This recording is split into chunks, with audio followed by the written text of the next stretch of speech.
What's up guys, Aaron here, back with another video. In today's video we're going to be going over 5 reasons why the iPhone 8 Plus is better than the iPhone 10, so stick around.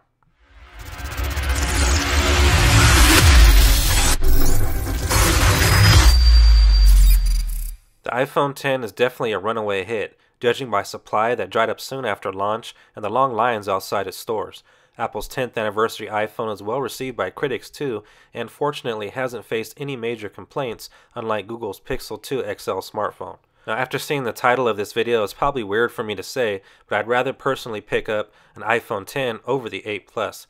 However, it's fair to highlight the advantages of the latter over the former. So here are 5 scenarios where the iPhone 8 Plus is better than the iPhone 10. Number 1 is more viewable content area.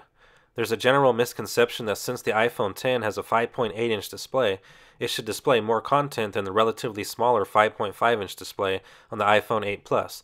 That's actually not the case. If you go back to 2012 when Apple launched the iPhone 5, it was the first time the company increased the size of an iPhone display to 4 inches. All previous iPhones had 3.5-inch displays. Now the way it was done was by keeping the width of the display the same and increasing the height instead.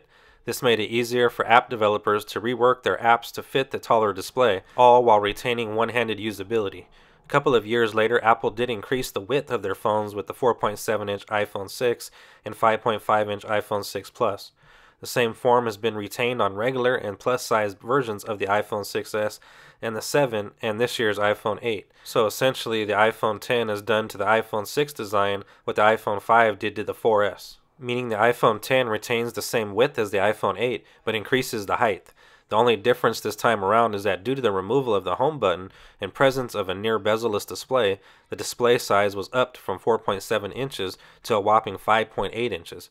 That's how an iPhone 10 has nearly the same footprint of the smaller iPhone 8, but with a display larger than the iPhone 8 Plus. Number 2 is longer battery life. The iPhone 10 has a 2,716 mAh battery, which is a bit bigger than the iPhone 8 Plus's 2,691 mAh battery, and both are powered by the same A11 system on chip, but there are several factors that result in the iPhone 8 Plus coming on top when it comes to battery life.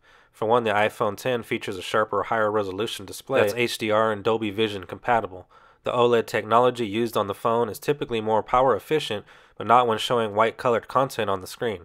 In fact, showing white content on an OLED screen consumes more power than an LCD screen. Since iOS 11 itself, as well as most apps on websites, mostly use a white background, this affects the battery negatively. Another reason for shorter battery life on the iPhone 10 is Face ID. Face ID uses an array of sensors like an infrared camera, a flood illuminator, and dot projector every time you want to use the phone. So using these sensors tens or even hundreds of times each day uses more battery than the Touch ID fingerprint sensor on the iPhone 8 Plus. Lastly, the mechanically stabilized telephoto lens with a true depth front-facing camera also ends up drawing more power when clicking photos from either cameras. Number 3 is cheaper to repair if they get broken. Drop tests suggest that the iPhone 10 is delicate as the glass tends to crack in the first couple of drops on a hard surface. Should such an unfortunate instance happen to you, expect to shell out more to repair the iPhone 10 than the iPhone 8 Plus. So if you crack the back of the iPhone or it suffers from liquid damage, you need to shell out $549 for repairs at an Apple authorized service provider in the United States. Comparatively, similar repairs on the iPhone 8 Plus will cost $399. If you break your iPhone 10 screen, that'll set you back by $279, whereas a broken screen on the iPhone 8 Plus will set you back $169. Number 4 is Face ID versus Touch ID. Face ID works seamlessly as you don't have to move your finger on a scanner to unlock the phone. Now, it proactively authenticates in the background, although it appears to be more convenient. There are some cases where it isn't. For instance, when resting on a table, you can quickly unlock an iPhone 8 Plus by placing your finger on the Touch ID scanner. In the case of the iPhone 10, you'll need to pick up the phone or bend over enough that your face gets scanned by the Face ID system or enter the passcode. And lastly, number 5 is no notch-related issues. The notch on the iPhone 10 has been a topic of controversy as people dislike the appearance of the cutout that houses several components on the top of the display. But aesthetics aside, there are certain disadvantages to the notch. For one, since the status bar has a smaller area, it doesn't display things like the battery percentage to see the numeric value. You'll need to swipe down on the top right of the device to summon Control Center. Also, there are no visual cues that tell if things like lock rotation or do not disturb are on. Next, using the iPhone 10 in landscape doesn't make full use of the real estate. Websites get pillar boxed to avoid content from hiding behind the notch.